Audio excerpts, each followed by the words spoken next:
All right, y'all, welcome to the Scott Horton Show. I'm the director of the Libertarian Institute, editorial director of antiwar.com, author of the book Fool's Errand, Time to End the War in Afghanistan, and the brand new Enough Already, Time to End the War on Terrorism. And I've recorded more than 5,500 interviews since 2003, almost all on foreign policy, and all available for you at scotthorton.org. You can sign up for the podcast feed there, and the full interview archive is also available at youtube.com/Scott Horton Show. All right, you guys, introducing Connor Freeman. He's a regular writer at the Libertarian Institute and a co-host, most often, with Kyle Anzalone of the great show Conflicts of Interest. Welcome to the show, Connor. How you doing? I'm great, Scott. Thanks for having me on. Happy to have you here. Listen, so I have a problem. I have too many jobs. Far too many jobs. And so I'm glad that I hired Kyle to basically do my job for me at antiwar.com a couple of years ago, and a few years ago now. And I'm very glad that you and he and Will are doing such a great job keeping track of all the news. Of course, Dave DeCamp, the new news editor at antiwar.com, and Jason Ditz, as always. But so you guys have just been doing such a great job writing for the Institute and for antiwar.com, all these kind of news write-ups and keeping track of everything. Now, I heard an episode of Kyle's show where you were kind of co-hosting there and explaining all about what's going on with the Iran nuclear deal. And since Gareth is busy writing a book about the last Cold War, and I'm busy writing books about the new Cold War and nukes and all these other things all the time, I don't know the first thing about, say, the last half a year worth of Biden administration negotiations with Iran over the U.S. getting back into the JCPOA that they're actually still sort of within. Anyway, you sure explained it really well to Kyle. So I'm stealing from him and poaching his guest and asking you the same question. What's up with all this Iran deal stuff, Connor? Yeah, absolutely. So basically, the original negotiations, the indirect negotiations that started in Vienna in April while Rouhani was still in power, the moderates, that failed. And Trita Parsi wrote an important piece for Responsible Statecraft showing how, I believe in May, the Biden administration told them that, hey, by the way, if we return to the deal and you're still in compliance, we could still impose and reimpose sanctions and just screw you anyway. So basically sending a message like you're damned if you do and damned if you don't. So what happened was it looked like with Raisi coming into power, all the hype was that, oh, well, these are hardliners. They're not going to negotiate. You can't reason with these people. They're out of their minds.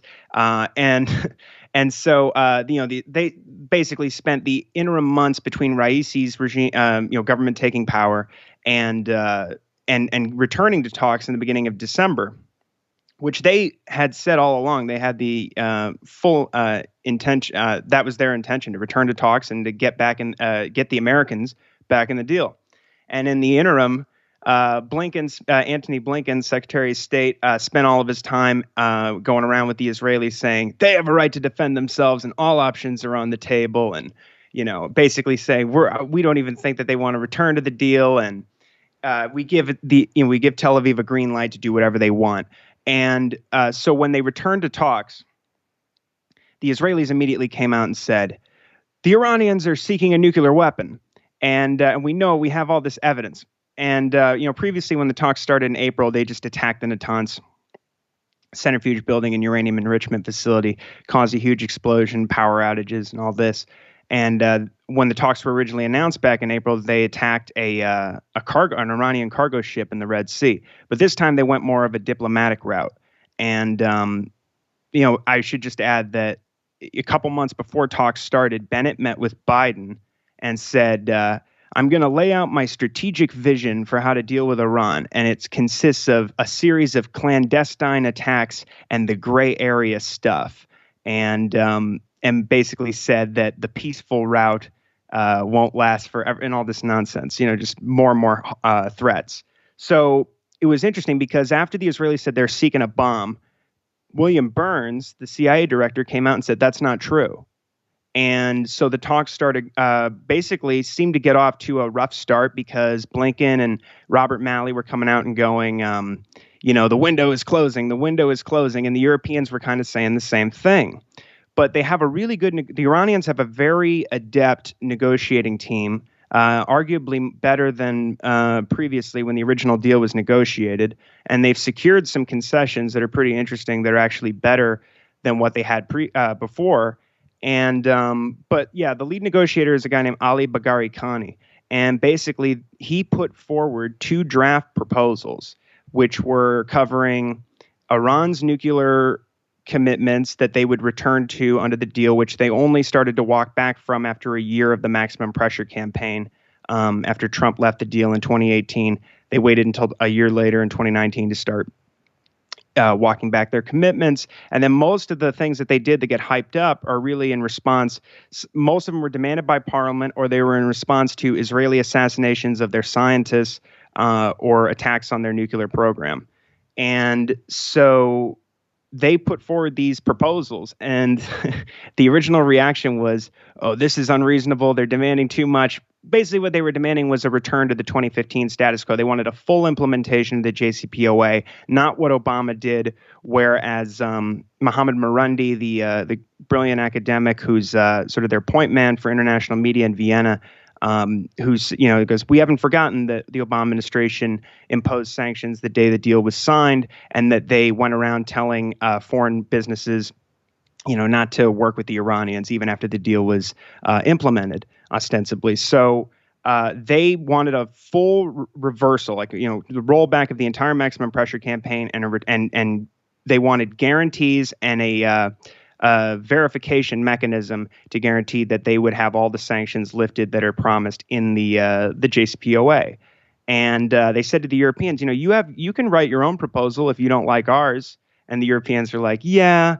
They just never did. So by the end of December, I got pretty optimistic, and I think a lot of people did, because all of a sudden, if you were reading, the reports coming in from wherever, Al Jazeera, Reuters, Middle East Eye, just reading all the quotes that were coming out of Vienna, the Russian envoy, even the European Union broker of the talks, Enrique Mora, the nuclear negotiator, and the Chinese are all saying, look, the deal is now being negotiated on Iran's terms. And at that point, more and more progress started to build. The Americans were still dragging their feet. Robert Malley has proved to be just a horrible envoy, even though he was involved in negotiating the original deal and was, marketed as a so-called, an adult in the room. He's been very bad on this issue. He recently just told the Senate Foreign Relations Committee all options are on the table, and the chances of returning the deal are less. They're more returning the deal are way less likely than us just walking away and the deal failing. But it did appear like they were going to return to the deal, and so in February and in March there was this. Before I continue, even the war in Ukraine did not seem to derail talks right away. So, there was a dispute over the Russians wanted guarantees that their obligations in the deal to do business and, process Iran's uranium stockpile into fuel, that wouldn't be interrupted by the American sanctions blitz on Russia. And everybody was like, oh, well, this is it. The deal's done. There's no way it's going to happen. But that got resolved very, very quickly. And even this issue originally of the so-called undeclared sites that Israel told the IAEA about years ago that have, these trace particles of unprocessed uranium that date back decades, and has always been a sort of an issue that the Americans and the Israelis use to thwart diplomacy whenever it seems things are going Iran's way.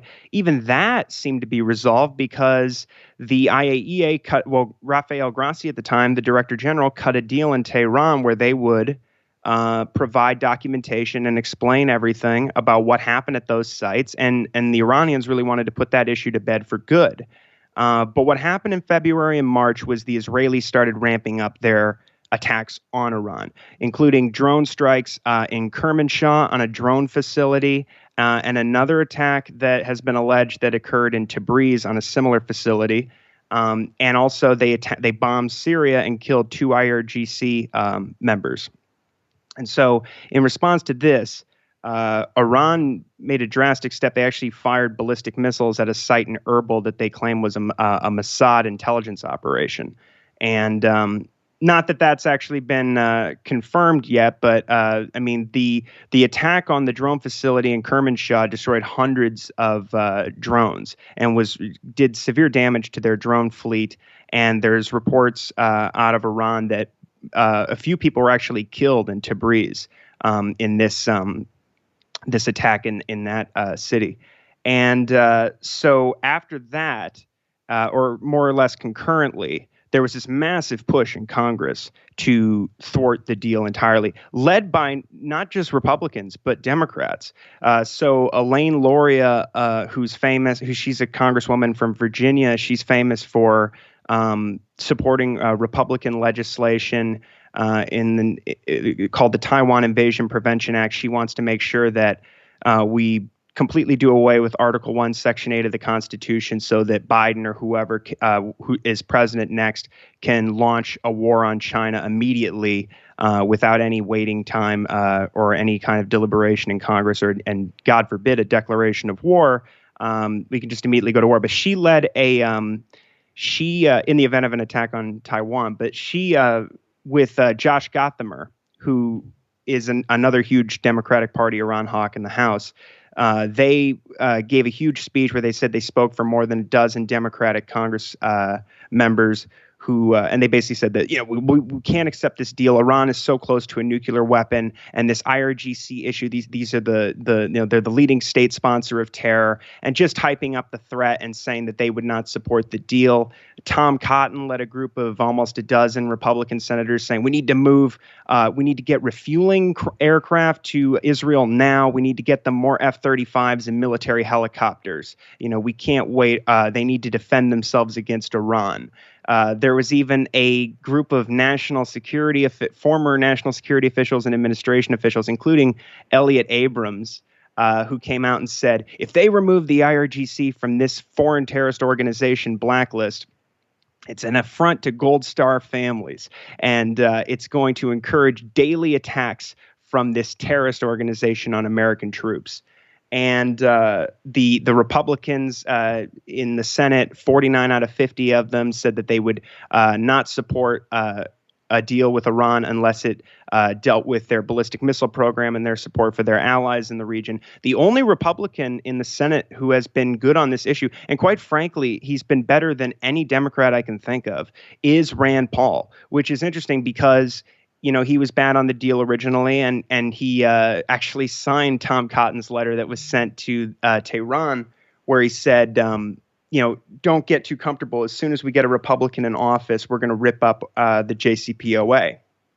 But he's actually positioned himself to the left of Robert Malley, Biden's Iran envoy. When he was speaking to the Senate Foreign Relations Committee, Rand Paul was like, why wouldn't you just put taking the IRGC off this foreign terrorist organization blacklist on the table? If you want to change the behavior of the Iranian government, then you need to offer them something. That's how negotiations work. And right now, just adding sanctions is not accomplishing anything. In fact, it's having the opposite of what you say are the desired effects.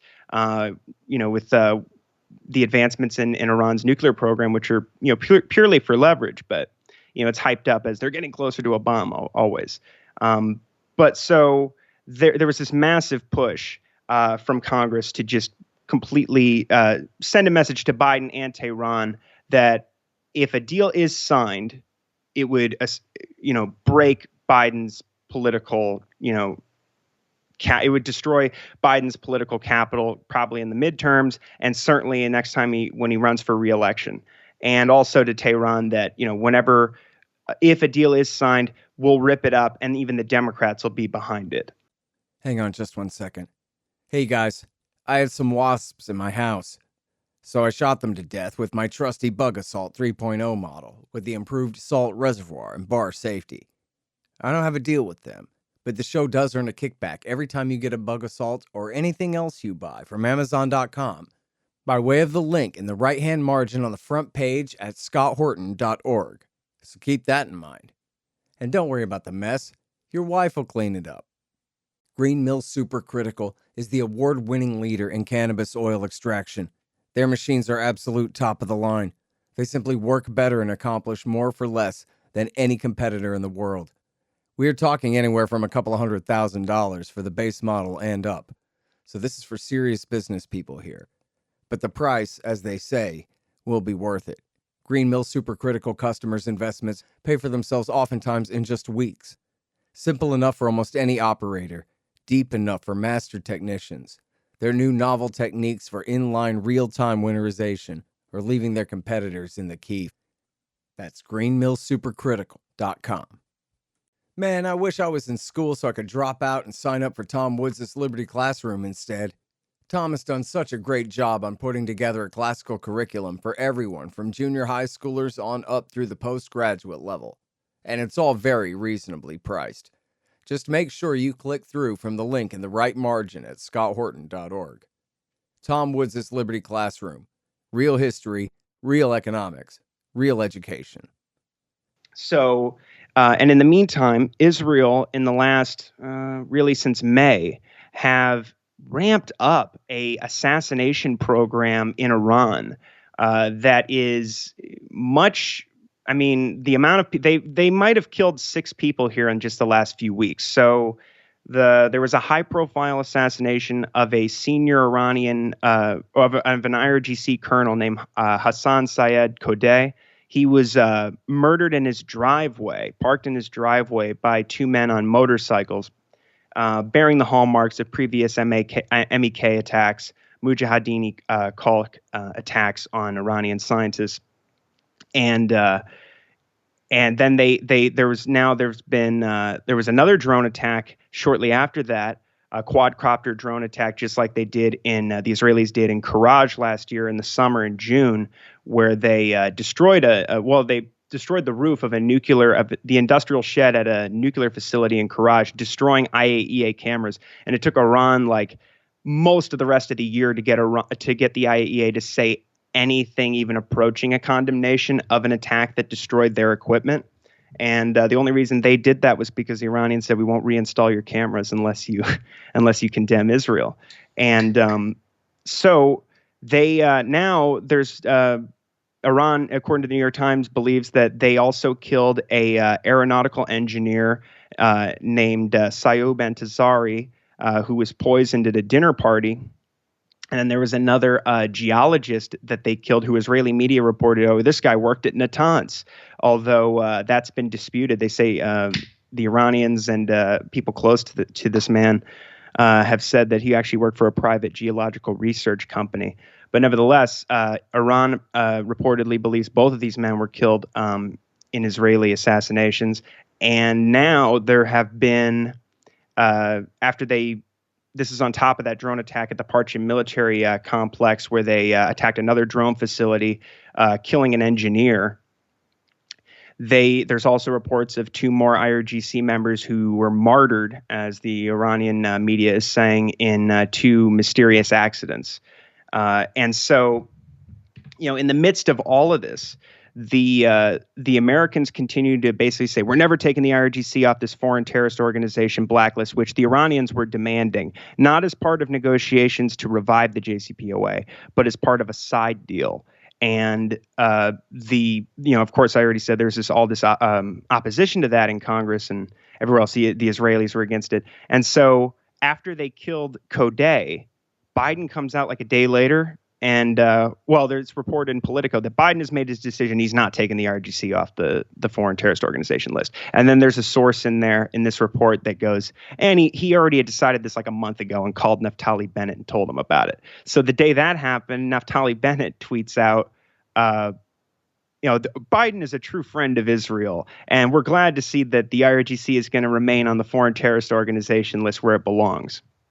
Now, this is a huge issue because it's a sweeping sanction that the Trump administration implemented in 2019 at the behest of, Israeli partisans like Mark Dubowitz, the head of the Foundation for Defense of Democracies. It's part of what the Iran hawks call their sanctions wall. And what it is meant to do is preclude any of Trump's successors from ever returning to the deal because it would be too politically toxic. And Elliot Abrams was bragging about all of this in the last several weeks of Trump's administration, where after they killed Fakhrizadeh, they just kept implementing new sanctions every week, saying they'll never return to the deal now. It's going to be too costly and too complicated, and we've just layered on all these sanctions, and so it makes it practically impossible. And so the Biden administration has basically, even if they intended to return to the deal, which I'm not really sure if that's the case, even if Biden had all his wits about him, he's been known for decades as Israel's man in Washington. And the first thing he did when he came into office was fly a B-52 bomber over the Persian Gulf, eyeing Iran. And he named Richard Nephew his deputy Iran envoy, the guy who wrote a book about how he's a sanctions artist and how he destroyed Iran's economy under Obama and how proud of himself he was for it. And so at this point, basically, we now have, Blinken coming out and saying that, I should just add that in the background of all of this is this, Benny Gantz, the defense minister of Israel, is urging, like Naftali Bennett did last year in his meeting with Biden, I believe in August, that they want to build this NATO-style alliance in the Middle East with Iran, in place of Russia, right? Justifying all the arms sales and all the integrated missile and air defenses to build up, sell all these weapons, and of course all these arms sales that go to whatever it is, the UAE or Bahrain. It just, the Israelis go, well, we need that qualitative military edge. So you're going to have to sell us twice as many or more advanced arms to be the most formidable power in the region.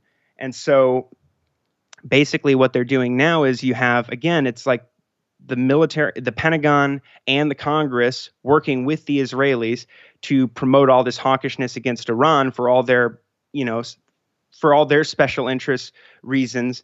You have the new general at CENTCOM, Michael Kurilla, who was saying in his confirmation hearings how the thing I'm most excited about is integrating missile and air defenses for Israel and the Gulf states and these Abraham's Accords countries, because he goes, that's the greatest opportunity we have here. And they used the Houthi retaliatory strikes on oil facilities in the UAE to promote this. And so now there's what's called the Abraham Accords caucus in both the Senate and the House, and it's bipartisan. And so now they're pushing for the Pentagon to go ahead and do this and help integrate these military capabilities with Israel in these states. And now, since Trump moved Israel into CENTCOM, all these special interests are behind this.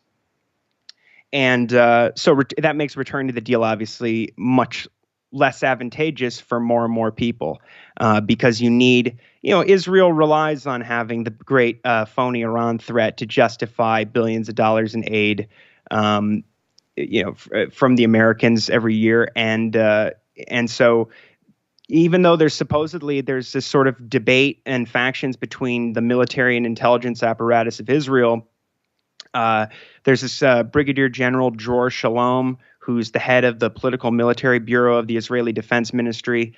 And I guess it's reported, I think, in the Jerusalem Post that he had a private conversation with high-level defense officials and State Department officials, where he's saying, look, Trump leaving the deal was a bad decision, and it's caused a much more dangerous situation here in the region. And we've heard, arguments like this from different members of the Israeli security establishment, but the Bennett administration and Yair Lapid and people like this and Gantz are determined to prevent Biden from returning to the administration. They're basically trying to kill the deal entirely. I mean, it's not hard to infer. It's not difficult at all to see what their strategy here is with killing people, and they just carried out a massive military exercise that went on for a month called Chariots of Fire, where they're practicing for war with Iran, including all the contingencies like fighting Hezbollah at the northern border. They carried out a massive air exercise in the Mediterranean Sea that reportedly spanned 10,000 kilometers with over 100 military aircraft, Navy submarines. They they did mock airstrikes and practiced repeated strikes on Iran's nuclear program. And what was really even especially provocative about this was the initial reports about that exercise, which was sort of the last week of this month-long series.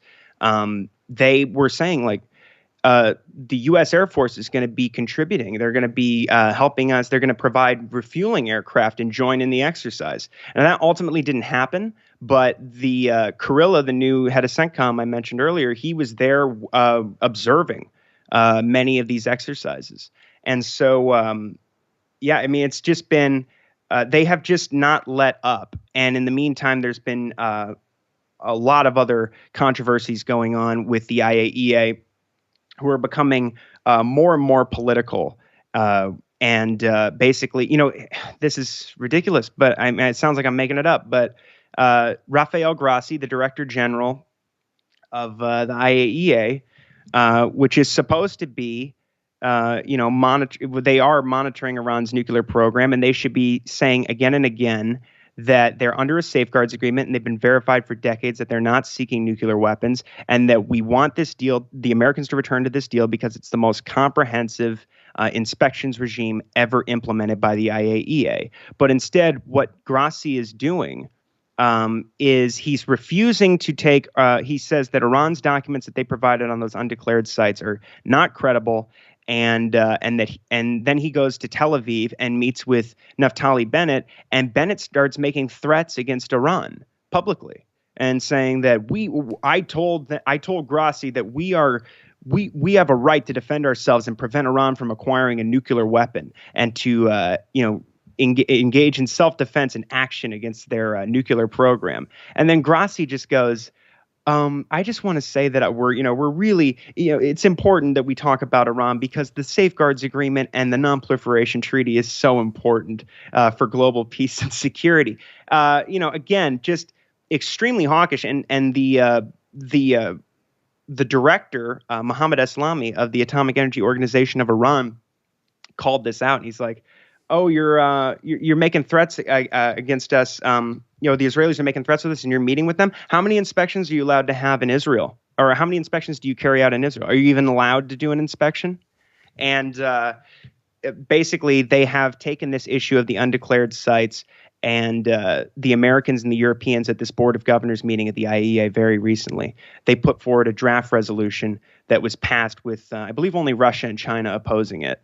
That basically condemned Iran for reportedly, because the IAEA had put out a report based on the documents that they had provided, which I believe were even ahead of schedule after this deal was cut a few months ago with Grossi to put this issue to bed.